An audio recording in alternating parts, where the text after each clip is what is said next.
Tiffany and you. One and one together make two. All the stories that are true. Tiffany and you.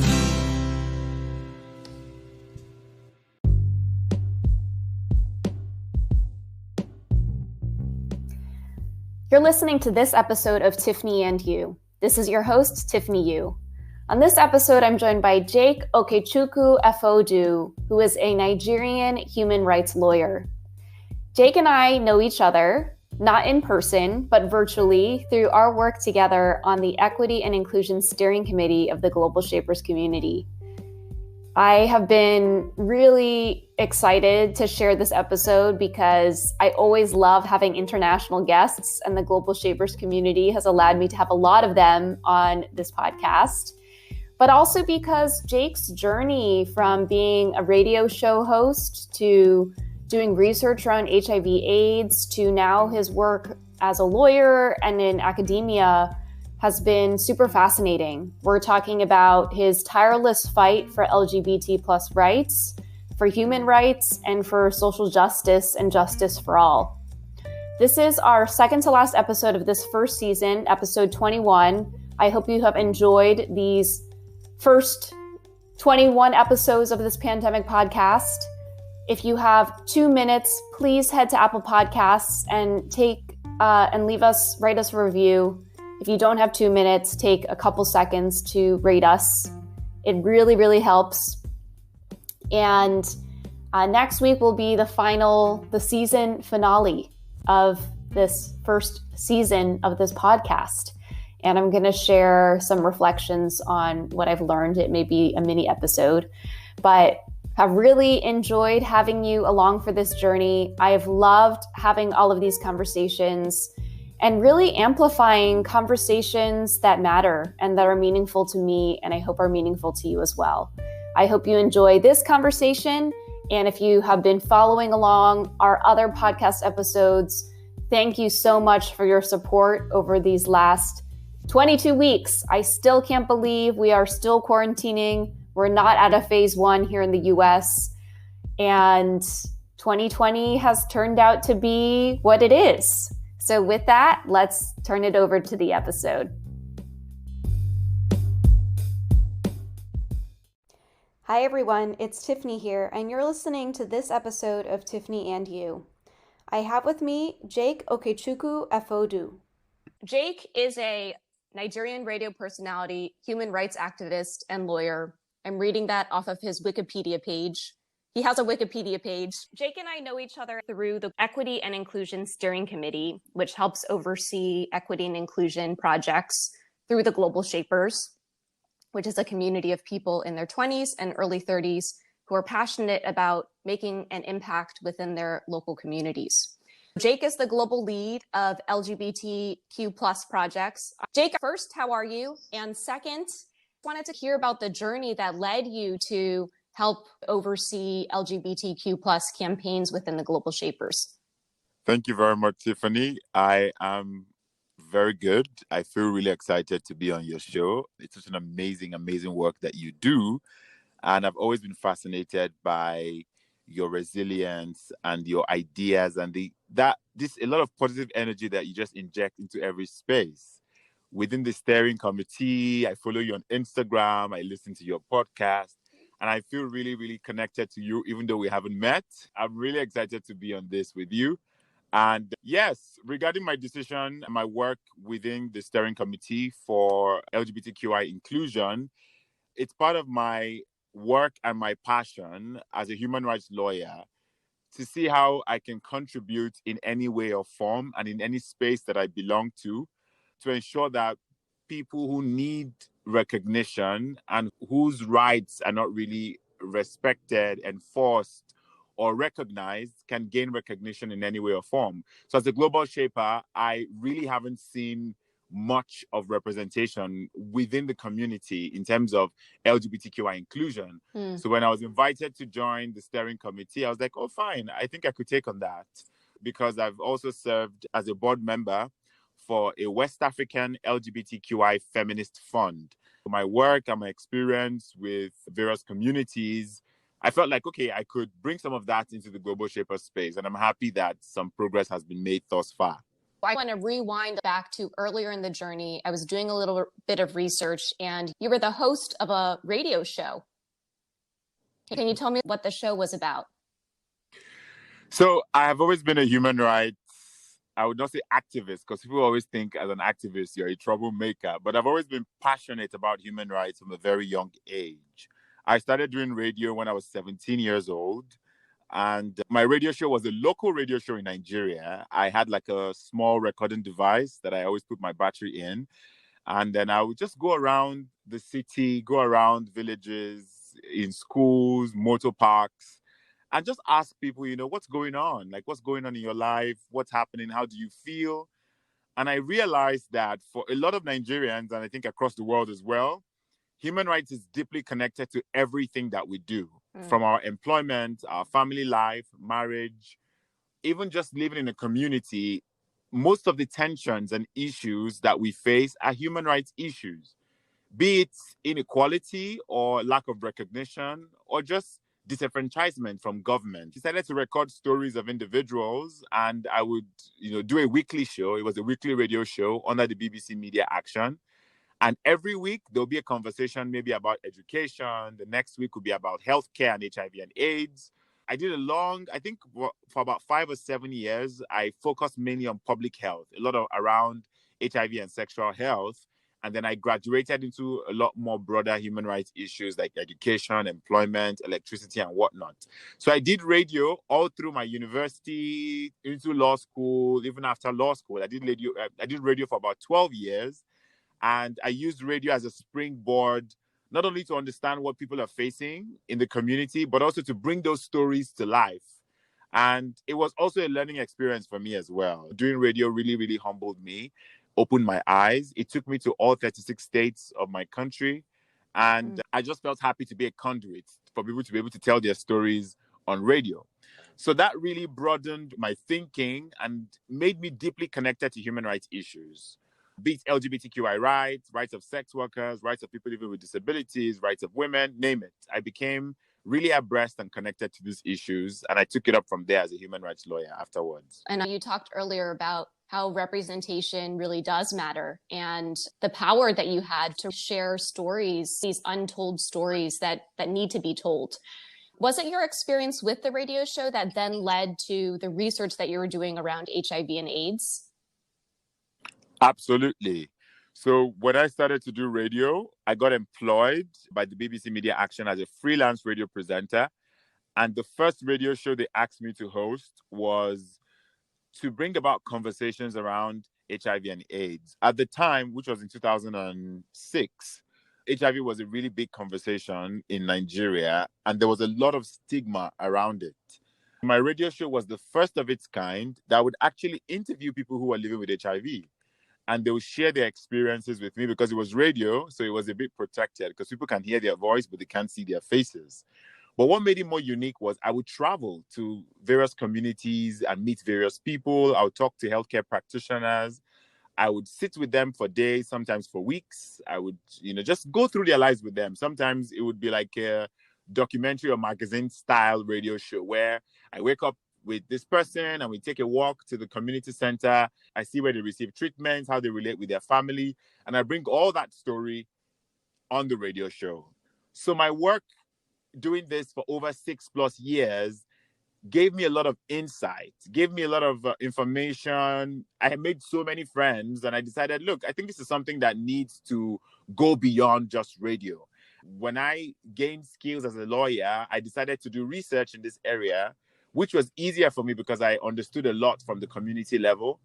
And my first research actually was I conducted it with sex workers because at the time there was a high prevalence around the sex work community, but sex workers in Nigeria don't have legal protection or recognition in such a way that public health enlightenment was deficient because the law didn't recognize or protect them. It was difficult to reach out to them. And HIV prevalence around the sex work community at the time was quite high. I decided to uncover some of the human rights issues that sex workers face in Nigeria. And it was quite alarming. More than 40% of sex workers in Nigeria have faced really critical human rights abuses, from killings to physical assaults to just rape and all kinds of issues.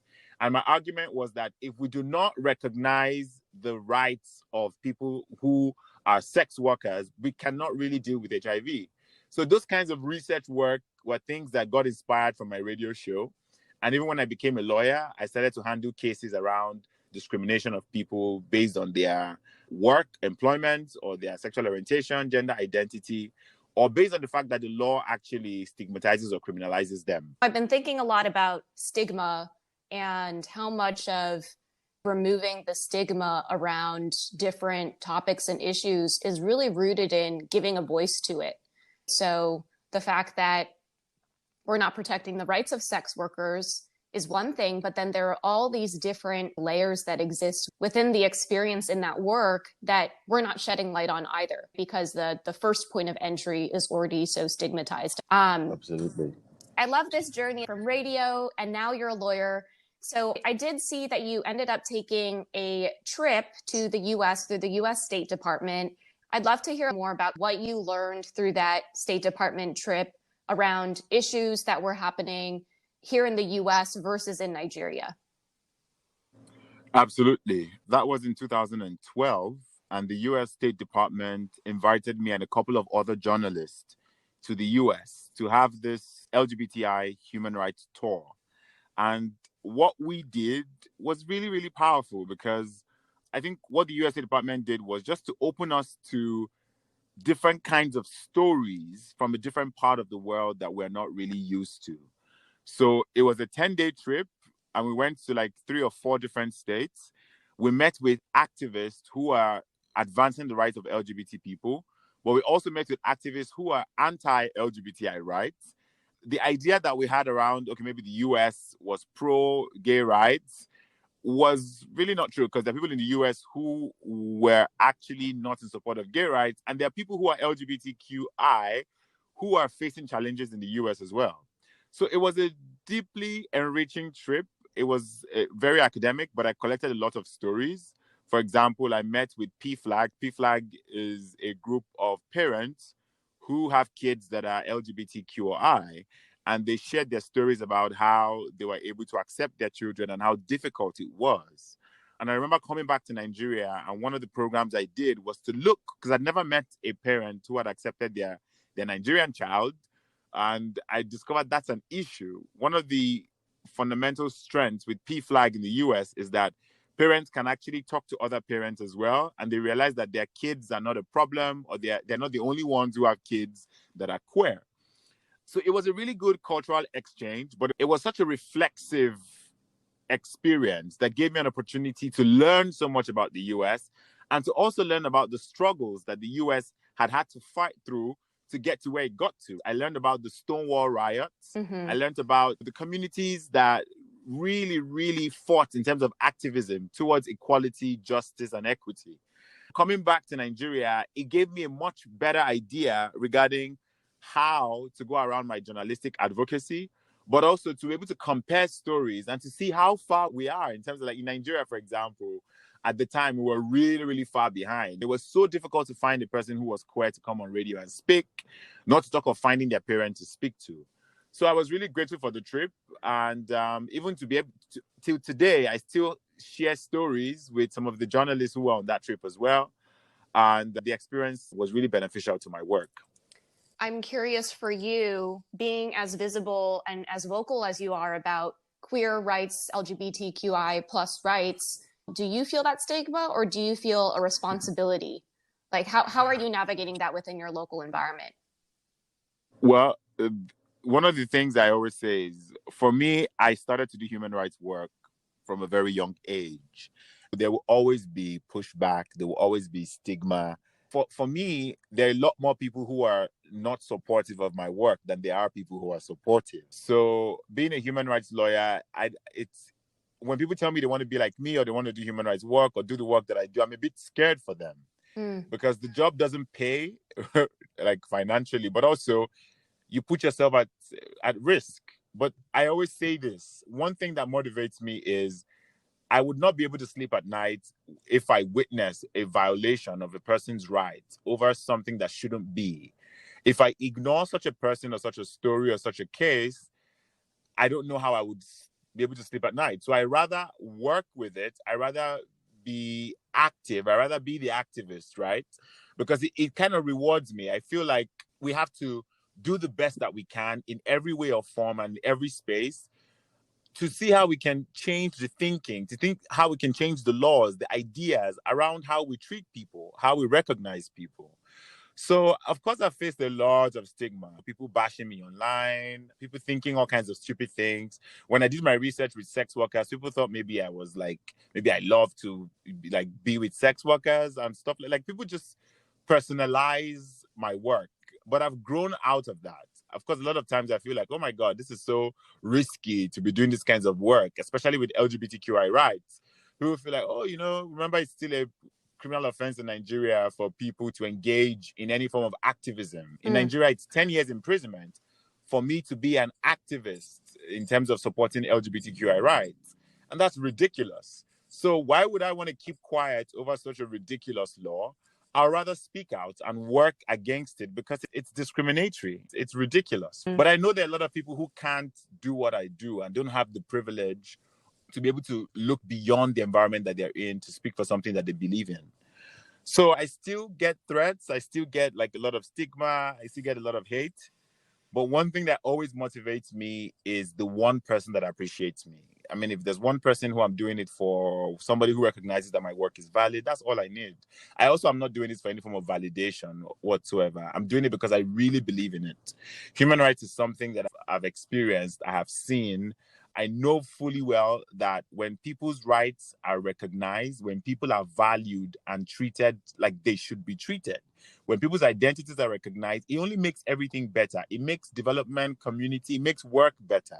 So until and when we're able to unlearn the stereotypes that were built around gender, around sexual orientation, around ability, until and when we unlearn those stereotypes, it would not be better for me, for you, or for anybody else.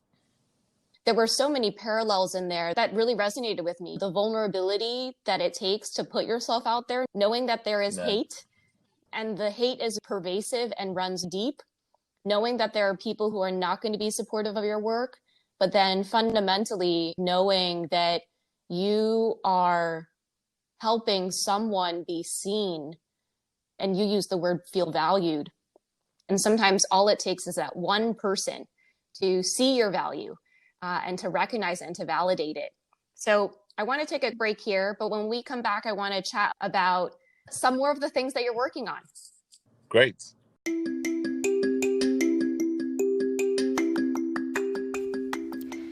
Voting isn't just going to the polls on election day anymore. Options like early voting, mail-in voting, and ballot drop boxes are available to more voters and are growing in popularity. How to Vote, a tool created by Democracy Works, breaks down the options your state offers for casting a ballot, empowering you to decide when and where to vote. How to Vote is easy to use and helps folks from all over the country overcome many of the process barriers to voting. Democracy Works is committed to helping you vote no matter what. Their tool, How to Vote, does just that. For example, you can sign up for election reminders, see what's on your ballot, get step-by-step assistance requesting your mail ballot, explore your options for returning your voted mail ballot, check your voter registration status, find your polling site, and make sure you have appropriate ID. Decide when and where you'll vote this year at howto.vote. And we're back from the break. This is Tiffany. You're listening to this episode of Tiffany and You. Our guest today is Jake Okechukwu Effoduh. Hi, Jake. Hey. So before the break, we were talking with Jake about his journey. I believe it is illegal to be in a gay relationship in Nigeria. Is that correct? Yes. Okay. It is. I think it's punishable with 14 years imprisonment if a person is in a marriage, for example. But there's also imprisonment for up to 10 years. for gay couples in Nigeria. In fact, there are some states in Nigeria where a person can be stoned to death if they are believed to be gay. So in terms of the law here is very repressive for gay people.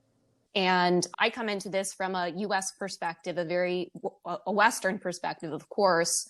And I found that to be really shocking. I've been thinking about this whole idea about being your true, authentic self. And in some countries, you just can't because it's illegal. And Jake has been doing a lot of work around being a voice and elevating these stories in a place where it's very stigmatized. I also saw that you were on this World Economic Forum Expert Network for Human Rights. Can you talk about what that network is working on, or what are some of the things that you're bringing into that you're hoping to work on? Yes, so the World Economic Forum Expat Network is a collective of people who are, in quote, experts in their various fields, and one of them is for human rights. Now, it's a really powerful network because there you find like the world-renowned activists, academics, professionals who work in the field of human rights. I am really honored to be on that network because I'm not as highly profiled as the other people on there. So it's an honor for me to be there. And that's just you being humble. No. I'm learning. At least I recognize that even though I'm not very established. I mean, on that network, there are people like Philip Alston, people who have published books and books on human rights for like decades. I come in like someone who has like on-the-ground knowledge. So my expertise is pretty much grassrooted. But I'm also trying to be more academic as the years go by. Something that is really important about human rights is the fact that while some people can actually celebrate being queer in some other countries, they're dealing with laws and criminalization. This definitely is not removed from the colonial history that a lot of African countries, for example, have faced. Before we were colonized, gay people were not criminalized in Nigeria. Gay people were integrated just like any other person would be. We lived in a very diverse, multicultural, multi-ethnic kind of societies, but sodomy laws came in with the British colonial rule, and it's now difficult for some states to retreat or go back from those laws. And we can't remove this. I mean, this is also connected to patriarchy and the misogynistic nature that societies have been grown to be. One of the things I kind of push for when it comes to human rights work is to ensure that I interview, for example, as a journalist, I interview women just as much as I interview men, even though you don't have a lot of women holding key positions. And in every single space at every single time, there's always a human rights issue. I always know that there's no space you go to that you will not find a human rights intervention right there, be it climate change, be it politics, be it fashion. You'll notice that there's something missing somewhere because of this way the system operates, because of the capitalistic nature and the patriarchal nature that we live and engage in. So I have that sense of thinking in every space that I belong to. Even if it's as progressive as the Global Shapers community or not as progressive in my community that I live in, I always think, who needs to be in this space that is not here? Who has been criminalized that shouldn't be? Who am I speaking to that I could speak to if it wasn't for the system that we live in? So these questions are questions I ask myself as a lawyer, as a journalist. And those are the things I bring, whether it's an expat network, whether it's a Global Shapers community, or just a space that I work or live in.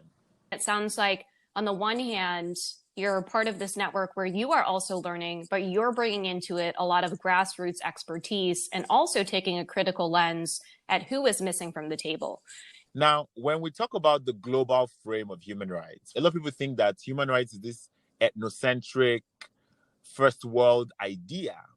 But it really isn't. If human rights is a universal principle, if it's fundamental, if it's as universal as international as we say it is, there are third world perspectives to human rights that people in the West do not understand. The idea of people being two-spirited, or the idea of land, for example, not just being a property that one person can own, these are ideas around human rights, but they're from a third world perspective. So even when I'm in that global space or that international network, I find that people think that the Western ideal for a particular type of right or notion is something that other states need to catch up to.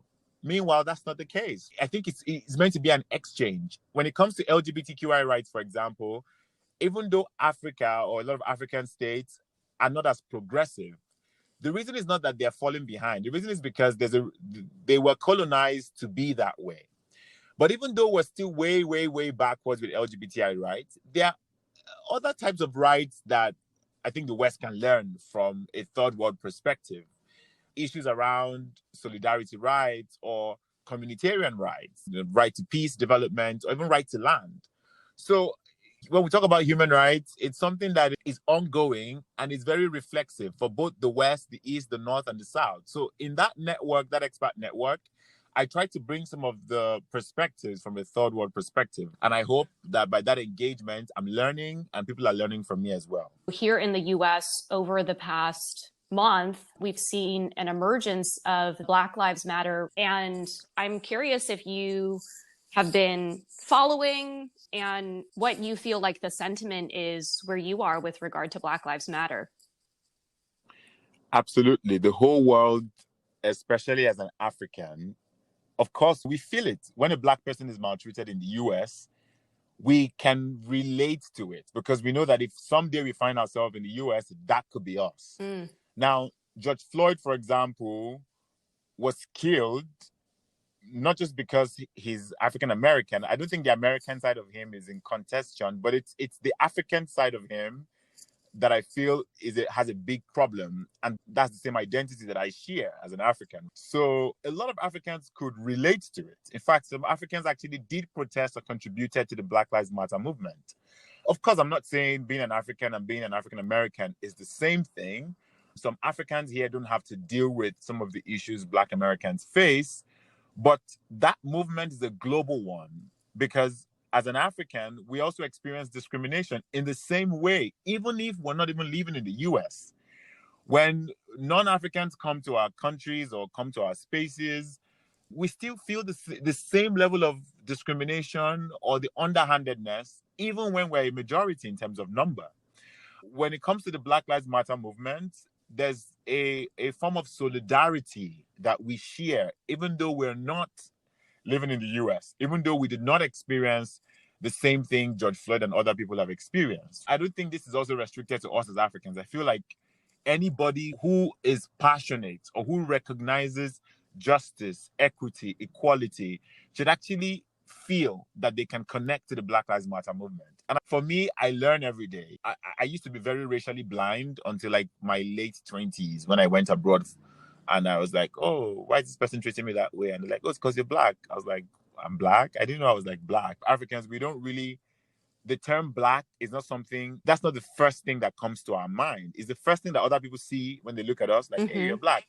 But for we as Africans, we're coming from a country where, for example, in Nigeria, 99% of people here are Black. So since a person is Black is like, maybe you mean complexion. So to go abroad for the first time and then to have this identity of Blackness and to be treated just because of the way I look or my race was like, wow, I just couldn't wrap my mind around it. I was very racially blind. I didn't believe a person would treat me differently because of my race. Maybe a Black American would be a lot more knowledgeable because they've grown and lived in that system. I haven't lived in that system. That was a bit new to me. I kind of joined the party really late. But better late than never. And I picked up on some of these conversations. I see value for racial equity. And I was talking to a Black American friend, and he was like, we're just sharing our differences and our similarities. And I was telling him, look, in my country, the newscasters are Black. The richest Black person in the world is Nigerian. Like my teachers from university are all Black. It would be difficult for someone to make me feel less of who I am because of my color of my skin or my race. But for him, he was like, oh, that's different. Most of the people who are like pioneers and people on TV, celebrities were mostly white. Even as a kid, he felt a sense of like his self-worth wasn't really there. And so you see, and then we compare. But we all agree that if I show up in the US, for example, they don't care if I'm Nigerian Black or if I'm African Black. I'm just Black. So I could be George Floyd. I could be the next George Floyd. I'm happy there's a lot of conversation around the Black Lives Matter movement. I'm happy it has become an international movement and everyone is connecting to it in any way or form. And I've also seen you make very, very solid connections, very profound connections with the work you do around the disability space and when it comes to race as well. So when we talk about the intersectionality of how human beings experience discrimination, those are the kind of conversations that we need to have, because people are not just Black. Yes. Or differently abled. People have their race. People are Asian Americans. People are African American, Indian. There's a lot that we need to understand, that as human beings, we are all uniquely equal, but we experience things differently. And I think that's what the Black Lives Matter movement is about. And that's why I deeply connect to it. And with your work in human rights and LGBT issues, it would be remiss if we didn't acknowledge intersectionality. And I loved hearing your journey around your sense of identity around Blackness, because if you're going out the street, they don't know you're this kick-ass human rights lawyer. All they see is a Black man. But how can we take the time to slow down that fight or flight response, or whatever it is in the first place, to then say, ooh, why am I feeling this discomfort around this person? And all of that, of course, is tied into human rights. And I have even seen, over the past couple of years here in the US, we've had a disability pride parade, different from LGBT pride parade, disability pride. And a lot of people will carry around signs that say disability rights are human rights. And oftentimes for my disability identity, I don't really see it that well represented in human rights or civil rights spaces. I love the work that you do in terms of thinking about representation. Wanted to take it back to the Equity and Inclusion Steering Committee.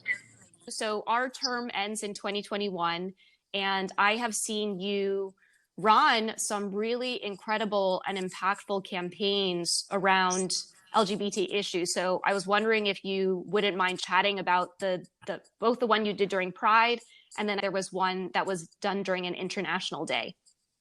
Yes. So the first international campaign I did was on May 17th, which is the Idaho Bit, International Day Against Homophobia, Biphobia, Transphobia, Intersex Phobia. For me, that was actually, I've never really recognized that day as I did this time around, as much as I did this time around, because that when COVID-19 hit, it did hit the LGBTQ community really hard. A lot of queer people who don't live with their families had to self-isolate with families that don't accept them.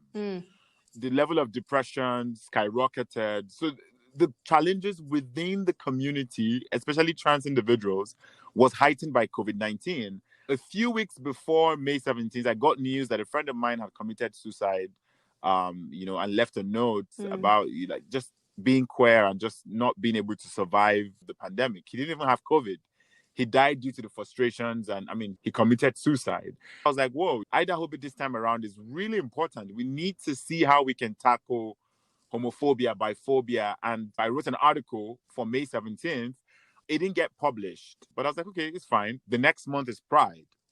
Now, for the first time, a lot of people are not going to be able to celebrate Pride because they can't go out and do a Pride parade or an event. So everyone will do Pride in their houses. And I thought, the Global Shapers community, having existed for over 9 years, has never celebrated Pride. And I was like, that's a problem. If we are a global community in hundreds of countries, we must have queer people that don't connect or engage with one another. So as the LGBTQI social inclusion lead, I thought, okay, this is actually a really important time to celebrate Pride, because a lot of gay people and queer people are facing really huge challenges. So why don't we actually take the turnaround and recognize and celebrate Pride in this time of COVID? We thought of a new idea, and I came up with the idea of Shape Pride, to do a Shape event, because we use Shape a lot within the community. Why don't we Shape Pride? Why don't we rethink what Pride means? It doesn't have, it's not, because people think it's a festivity, it's a celebration. Yes, it's all that. But Pride is also a recognition that every human being matters. It doesn't matter who they are, where they're from, who they love, or how they look like. It doesn't matter what orientation that they relate to or how they identify. We can actually celebrate Pride for the first time within our community and show people that Pride is much more than a physical event. And that's how the conversation started, and created a group of other global shapers who are allies or belong to the LGBTQI community. And we started to draft out what the event would look like. To be honest, it took a lot of my time, energy. There were frictions here and there. but I'm happy with the background that I've always had in terms of activism. I don't give up until I see something happen. But one thing for me, people thought it was just, I didn't really care about the event. What I cared about was the mobilization. I cared about the engagement and the solidarity, which was happening for the first time. LGBTQ global shapers and their allies were communicating and talking on this group on WhatsApp, and they were sharing their ideas. They were recognizing that they matter. They felt included. They felt loved. They felt identified. And for me, that was success. For me, even just being in that group, engaging, learning, reading, sharing, meant a lot to me. For example, Tiffany, when I shared a particular post on the group and you commented and you said, thumbs up, Jake, this is a great idea. Pride is amazing. Go for it. Wow, that meant the world to me. Do you get what I mean? So sometimes it's not just the activity itself. It's the engagement around it. It's the support around it that meant so much. And I'm happy that the event was a success. We had Gina Rosiro, who is an international trans model and activist and advocate as well. She was the keynote speaker. We had young global leaders, Corey Latam and Nerissa Naidu, who shared their experience. For example, Corey is a mom of two. She has two daughters. One is bi and one is trans. She shared what it means to be an ally as a mother of a trans daughter. She shared her experience at the event. It was so empowering, and everyone was like, wow, this is amazing. There are different ways that we can engage. You don't have to be LGBTQI. You don't have to understand what it means to be queer, but you can be an ally, and there are various ways to be an ally. For example, this conversation that we're having is a fantastic way to be an ally. You can support, you can be a listening ear. Like, there's just so many ways, and that was what Shape Pride was all about. The mobilization part was really powerful because this wasn't the Jake show. You happened to be the lead of mobilizing a lot of other people who were excited about getting involved with this. So congratulations, more to come. We talk about celebrating Pride, but I do want to acknowledge that Pride did start as a riot. Identifying as queer is a political act. And this year in the US, we commemorated 50 years. I wanted to hear from you on the celebration side. What is giving you hope in terms of the LGBT movement? And where do you think the biggest opportunity for growth is in the future? I do say very well that even though people in the US feel like there's a lot of inequality, which is true, but the US gives the world a lot of hope. When the Supreme Court judgment recognized marriage equality in all of the states, I was like, what? I've never imagined in my mind that there would be a nationwide recognition for marriage equity and equality. Even if it's not like, just imagine the stark difference. In my country, people get jailed for getting married to people that they love. In another country, it's being celebrated. That shows you the impact, the value of what that means. For some people are like, oh, well, that's fine. Two women can get married now in the US, but it's not just fine. It's a big deal. And that's what the movement has always been about. Pride has always been a push and a riot to see that people can actually just enjoy the basic rights that they deserve. So a couple of weeks ago, when I read a news article from the US about the Supreme Court judgment that recognizes that you can't fire someone because they're trans or because they're gay, I was like, this is progression. This gives me hope. This gives me hope that maybe not in my generation, maybe not in my time, but if this can happen in the US, maybe it can happen somewhere else. Maybe it can happen here. Maybe it can happen in my lifetime. I don't know. But that gives me a lot of hope. In terms of where there can be growth, there's still a lot to do. One of the things that not many people realize, especially not many global shapers realize, is that it was really difficult for me to work on Shape Pride. Being a Nigerian, coming from Nigeria, it was a risk for me to even float such an event. But for someone in San Francisco, it's like, oh my God, that's fine. I can do like a Pride. I couldn't. I had to rethink, how do I ensure that I'm safe? What if, like, I'm just thinking so many things. So I feel like there's a need for solidarity. I feel that the engagement that you and I are having from San Francisco to Abuja in Nigeria, we need to have a lot more of that. The reason why I say this is we might not be able to change the entire world, but we can change our space. We can change the Global Shapers community. We can change that little WhatsApp group that we engage in. And so there's need for solidarity, support beyond lines and boundaries of nations. An American issue is an African issue. An Asian issue is a Black issue. We must holistically engage race to be holistic. So I feel like the work that needs to be done is to ensure that there's a lot more globalized views around the work that we do. But we need that solidarity in terms of support, in terms of supporting one another, irrespective of where we are, where we live, what time zone we're in, or what language that we speak. That will be my view.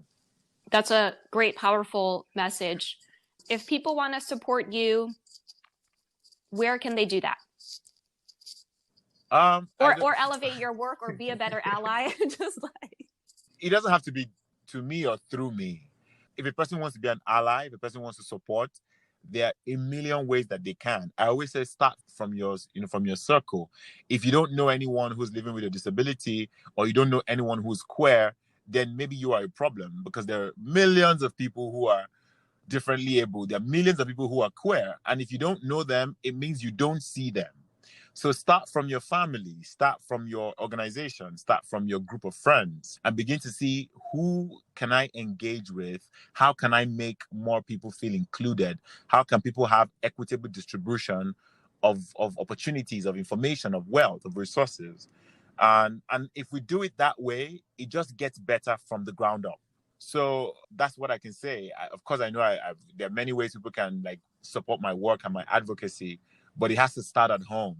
Anywhere that we are, any space that we belong to, we have to inject our passion, inject our willingness to change in those spaces.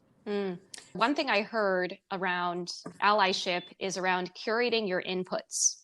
So that means whatever social media channel you're on, go follow a disabled person, go follow a queer person. I'm wondering if there are one or two accounts that you think are really great to follow. Yes, there are. I can think of some of off the top of my head. Like, we have this one called ISDAO. ISDAO is a West African initiative. It's the first of its kind. It's a West African human rights fund that showcases LGBTQ work in West Africa. Now, that's very unique and very rare because things are really difficult here. So ISDAO is one of them. But just like you said, sometimes I post queer-related things on my Instagram or my social media feed, and I share some of these things as well. So I like what you said about curating your own personal space, being deliberate about following diversity and doing that deliberately, something that I also agree with. Yeah. One thing I've appreciated about doing this podcast is getting to have really candid conversations with people like you. And I really admire your leadership. I would call you a conductor. You're navigating, again, this mobilization piece, like orchestrating all of the things in the background so that we can make sure that people's stories and people's voices are heard who historically and systemically haven't been able to be seen and be valued in that way. Absolutely. And when I see your work, it empowers me. I feel very motivated when I see the work that you do. I think for me, the oil and the fuel that I need is like the thumbs up from you, the interview, the go ahead. Those things matter to me. They matter. They mean the world to me. I know. And so me being on your podcast is such an honor. I am really grateful for it. And you're somebody that I really look up to, and I really admire the work that you do. I don't know where you get the strength and the resilience. There are people out there who are doing a lot for their communities, and they're doing it beyond the spaces that they're in. So you're in San Francisco there, but you're impacting other people's lives in other parts of the world. And that, for me, that is exactly the kind of learning I need to get. That's the kind of motivation that I need. So thank you so much for that, Tiffany. I have the biggest smile on my face right now. So we have an 8 or 9 hour time difference between me here in San Francisco. You're in Abuja. Yes, I'm in Abuja. And so your day is closing. My day is just starting. I'm so grateful I got to start the day by chatting with you, Jake. Thank you so much for being on the show. Thank you so much for closing my day beautifully.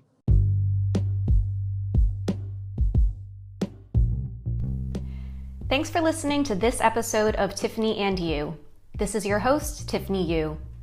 If you enjoyed this conversation, please leave us a rating and write us a review over at Apple Podcasts. It allows these conversations and these episodes to be discovered by other podcast listeners. I'm hoping that we can co-create something here that's valuable for you. So to the extent that you have feedback or other topics you'd like us to explore, don't hesitate to reach out. You can find us at tiffanyyu.com/podcast. And a special shout out to Root Hub for our opening and closing podcast medleys. We release episodes weekly, so I hope that you'll join us next week for the next episode.